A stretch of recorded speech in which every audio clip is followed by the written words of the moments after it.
Welcome back to my channel. ಎಲ್ಲರೂ ಹೇಗಿದ್ದೀರಾ? ಎಲ್ಲರೂ ಚೆನ್ನಾಗಿದ್ದೀರಾ ಅಂತ ಅಂದ್ಕೊಳ್ತಾ ಇದ್ದೀನಿ. ಸೊ ಬನ್ನಿ, ಇವತ್ತು ನಾನು ಬದನೇಕಾಯಿ ಒಂದು ಈಸಿಯಾಗಿ ಬದನೇಕಾಯಿ ಗ್ರೇವಿ ಯಾವ ರೀತಿ ಮಾಡೋದು ಅಂತ ತೋರಿಸ್ಕೊಡ್ತೀನಿ. ಇದರಲ್ಲಿ ನಾನು ಹಸಿಮೆಣಸಿನ್ಕಾಯಿ ಮತ್ತು ಕಡಲೆಬೀಜ ಉಪಯೋಗಿಸ್ಕೊಂಡು ಯಾವ ರೀತಿ ಮಾಡೋದು ಸಿಂಪಲ್ಲಾಗಿ ಅಂತ ತೋರಿಸ್ಕೊಡ್ತೀನಿ. ಈಗ ನಾನು ಒಂದು ತವಾಗೆ ಹಸಿ ಕಡಲೆಬೀಜ ಒಂದು ಅರ್ಧ ಕಪ್ಪಷ್ಟು ತೊಗೊಂಡಿದ್ದೀನಿ. ಅದನ್ನು ಈಗ ನಾನು ಡ್ರೈ ರೋಸ್ಟ್ನ ಮಾಡ್ಕೊಳ್ತೀನಿ. ಒಂದು ಸ್ವಲ್ಪ ಕಡಲೆಬೀಜನ ಹುರ್ಕೋಬೇಕಾಗುತ್ತೆ. ಫುಲ್ ರೋಸ್ಟ್ನ ಮಾಡ್ಕೋಬೇಡಿ, ನಾರ್ಮಲಾಗಿ ರೋಸ್ಟ್ನ ಮಾಡಿಕೊಂಡು ತೆಗೆದಿಟ್ಕೊಂಡು ಅದಾದಮೇಲೆ ಅದಕ್ಕೆ ನಾವೀಗ ಒಂದು 8ರಿಂದ 9 ಹಸಿ ಮೆಣಸಿನ್ಕಾಯಿನ ತೊಗೊಂಡಿದ್ದೀನಿ. ಅದನ್ನು ಕೂಡ ಈ ರೀತಿಯಾಗಿ ನಾನು ತವಾಲಿ ಫ್ರೈನ ಮಾಡಿಕೊಂಡು ಒಂದು ಪ್ಲೇಟಲ್ಲಿ ನಾನು ತೆಗೆದಿಟ್ಕೊಳ್ತಾ ಇದ್ದೀನಿ.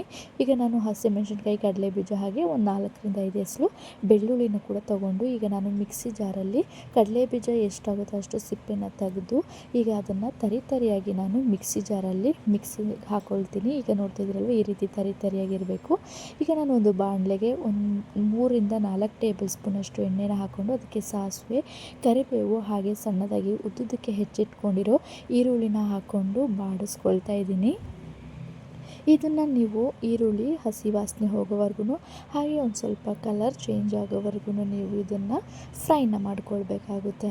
ಈ ಒಂದು ಫ್ರೈನ ಮಾಡ್ಕೊಳ್ಬೇಕಾಗುತ್ತೆ. ಇದಕ್ಕೆ ನಾವು ಒಂದು ಬಿಸಿ ರೈಸ್ಗೆ ಇರ್ಬೋದು, ಇಲ್ಲ ಆದರೆ ಚಪಾತಿ, ದೋಸೆ, ಪೂರಿ ಎಲ್ಲದಕ್ಕೂ ಕೂಡ ತುಂಬಾ ಸೂಟ್ ಆಗುವಂಥ ಬದನೇಕಾಯಿ ಗ್ರೇವಿ ಅಂತಲೇ ಹೇಳ್ಬೋದು. ಇದಕ್ಕೆ ನಾವು ಅಚ್ಕಾರದ ಪುಡಿ ಯೂಸ್ ಮಾಡಲ್ಲ.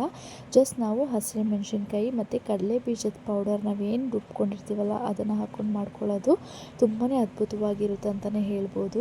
ಈಗ ಇದಕ್ಕೆ ನಾನು ಒಂದೇ ಒಂದು ಟೊಮೊಟೊನ ತೊಗೊಂಡಿದ್ದೀನಿ. ಒಂದು ಟೊಮೊಟೊನ ಸಣ್ಣದಾಗಿ ಉದ್ದುದಕ್ಕೆ ಹೆಚ್ಚಿಟ್ಕೊಂಡು ಅದಾದಮೇಲೆ ಮನೆಯಲ್ಲೇ ಮಾಡಿರುವಂಥ ಒಂದು ಶುಂಠಿ ಬೆಳ್ಳುಳ್ಳಿ ಪೇಸ್ಟ್ನ ಹಾಕ್ಕೊಂಡು ಈ ರೀತಿಯಾಗಿ ಗೊಜ್ಜು ಥರ ನಾನು ಫ್ರೈನ ಮಾಡ್ಕೊಳ್ತಾ ಇದ್ದೀನಿ. ಟೊಮೊಟೊ ಫುಲ್ ಫ್ರೈ ಆಗಬೇಕು, ಹೋಳಾಗಿ ಇರಬಾರ್ದು. ಕ್ಲೀನಾಗಿ ಟೊಮೊಟೊ ಆಯಿಲಲ್ಲಿ ಫ್ರೈನ ಮಾಡ್ಕೊಳ್ಬೇಕು.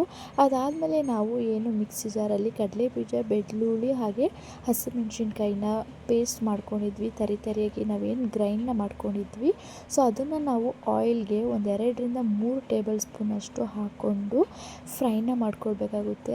ಎಣ್ಣೆಯಲ್ಲೇ ನಾವು ಫ್ರೈನ ಮಾಡ್ಕೊಳ್ಬೇಕು.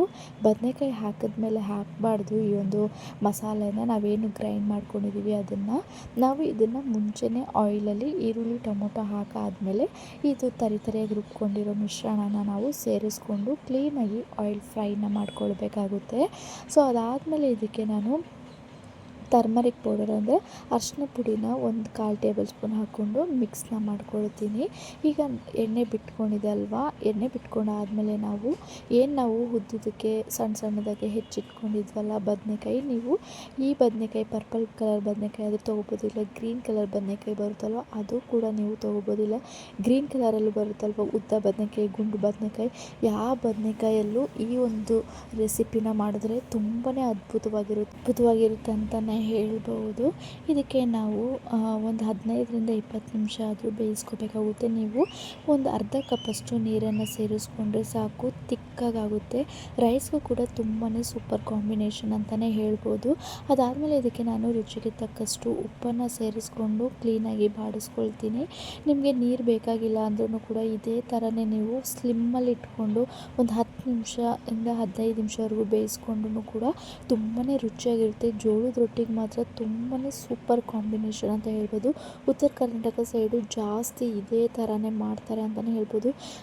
ಆ ಪುಡಿ ಖಾರ ಅಂದರೆ ಅಚ್ಕಾರದ ಪುಡಿನ ಹಾಕ್ಕೊಳ್ಳೋ ಬದಲು ಇದಕ್ಕೆ ಹಸಿರು ಮೆಣಸಿನ್ಕಾಯಿ ಹಾಗೆ ಕಡಲೆಬೀಜ ಪೌಡರ್ನ ಹಾಕ್ಕೊಂಡು ಮಾಡ್ಕೊಳ್ತಾರೆ.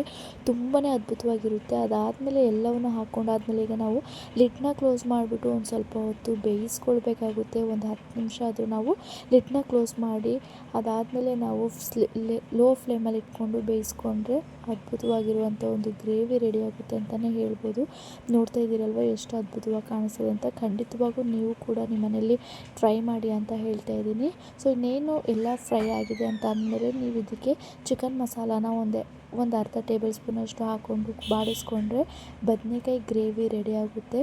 ನೀವು ಕೂಡ ಮಿಸ್ ಮಾಡದೆ ನಿಮ್ಮ ಮನೇಲಿ ಟ್ರೈ ಮಾಡಿ ಅಂತ ಹೇಳ್ತಾ ಇದ್ದೀನಿ. ಹಾಗೆ ಇನ್ನು ಯಾರೇ ನನ್ನ ಚಾನಲ್ನ ಸಬ್ಸ್ಕ್ರೈಬ್ ಮಾಡ್ತೀರಾ ನೋಡ್ತಾ ಇದ್ದೀರಾ, ಪ್ಲೀಸ್ ನನ್ನ ಚಾನಲ್ನ ಸಬ್ಸ್ಕ್ರೈಬ್ ಮಾಡಿ, ಹಾಗೆ ಲೈಕ್, ಶೇರ್, ಕಮೆಂಟ್ ಮಾಡೋದನ್ನು ಕೂಡ ಮರಿಬೇಡಿ. ಹೀಗೆ ಸಪೋರ್ಟ್ ಮಾಡಿ ಅಂತ ಕೇಳ್ತಾ ಇದ್ದೀನಿ. ಸಿಗ್ತೀನಿ ಮುಂದಿನ ವೀಡಿಯೋದಲ್ಲಿ. Thank you for watching. Bye bye.